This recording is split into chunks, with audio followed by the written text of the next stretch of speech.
Dobbiamo passare ogni fettina di pollo prima nella farina, schiacciando bene, poi nelle uova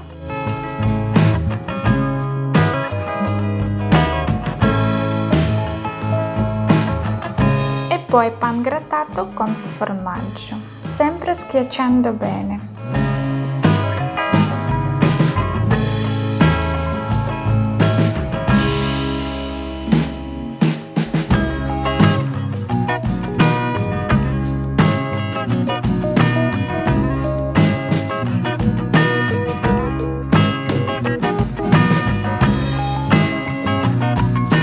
Mettiamo olio e scaldiamo la padella.